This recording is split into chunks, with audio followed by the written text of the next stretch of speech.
there, my friends. I, as promised, am going to provide you with a little mini class of sorts that can give you some of the awareness in your body of how to access or build up to the posture of Bakasana, which is an arm balance.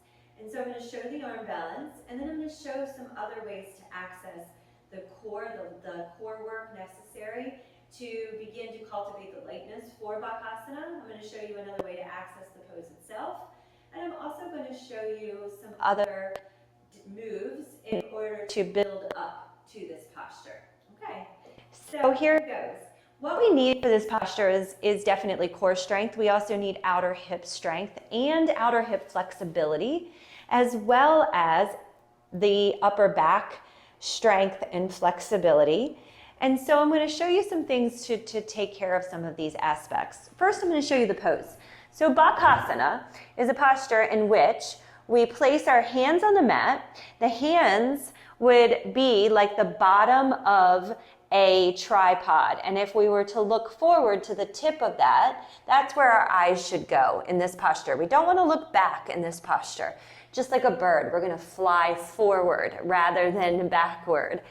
And then the arms, our arms represent the aspect of like the bird legs. Knees come into the backs of the arms or potentially into the outer arms, depending on the kind of tradition that you're going into with this pose. And then again, eyes look forward, low belly engages. I lift and recommend lifting on an exhalation to use the exhale to cultivate lightness, and then heels pull up toward the butt, squeezing the heels and big toe mounds together, finding flight. Good. So hip flexibility, really important. Upper back flexibility, strength, and core strength.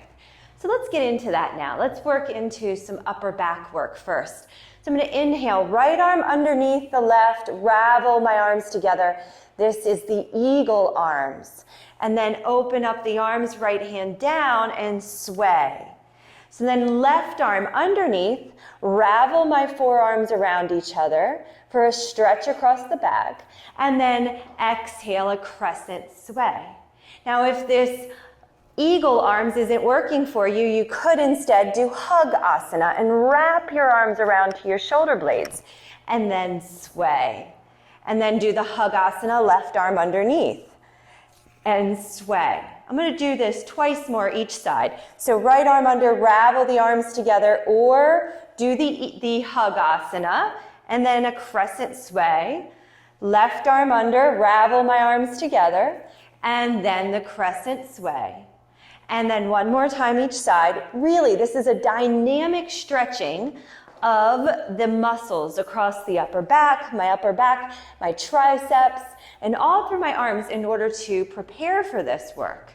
Good. Now, from here, I'm going to move into a little warm-up for my hips. So from a knee down position, or from downward facing dog, I'm going to step my right foot forward into a low lunge and breathe here into the low lunge. Draw my low belly in and up, stretch through the fingertips.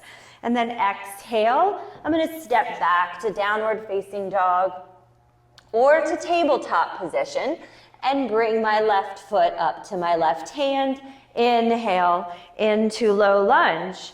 And then stepping forward, turn my toes out to the sides. I'm going to bend down into my squat pose, or Malasana, the yogic squat, which is a really great way to prepare the body again for the Bakasana. Then inhale, arms up and overhead, and exhale, hands to heart center. So we can add on a little bit here. Reach up as I inhale, exhale, and hinge and fold forward. Rise halfway as you inhale, left foot back, knee down onto the ground. Inhale to the lunge. Exhale, hands down, step back to downward dog.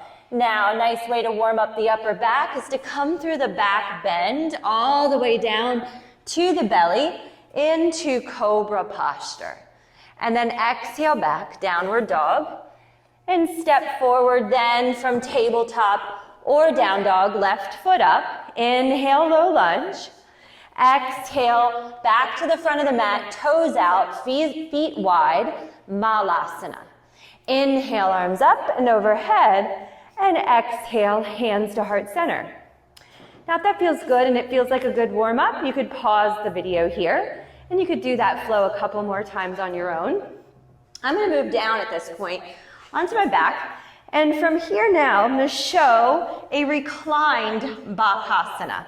So, if we start off here in our happy baby pose, this is another really great way to warm up the hips and warm up through the outer hips even.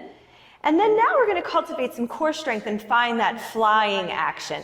So from here, I'm going to release my big toes and stretch my arms out as if I'm trying to push my palms up to the sky. So find that action and squeeze your knees down into your upper arms and start to lift up here now. Try not to move the upper arms, but try to slide your knees down. Engage your low belly and try to slide your knees down your upper arms so that they come closer to the shoulders. Push your hands up to the sky, flex your feet, maybe even pull your heels together. Take one more breath, try sliding the knees down. And then exhale, lower down to the mat. Good. And then always want to do a little release afterwards. So bridge pose or a little rolling bridge could be a nice release here. And then we're going to rock up into a prep pose for Navasana. So I'm going to start off here with my hands behind the backs of my thighs, flex my feet, and hold on to the backs of my thighs so that I get a really nice lifted position, lightness through the upper back and chest, so I'm not rounding.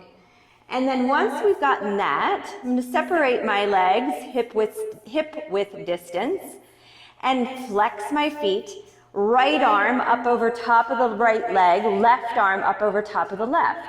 And again, now I'm going to try to squeeze my knees down my upper arms toward my shoulders and stay lifted into my upper back. Find lightness and core support for one more breath. And exhale. Feet down, hands down. I'm going to turn my fingers out to the sides, and then this is going to be my abdominal release. And this position is to upward facing tabletop. Good. Now, we've already taken care of, with that two versions, we've done our posture. Bakasana is done and over. We don't even have to do the arm balance necessarily. Cultivated some core strength.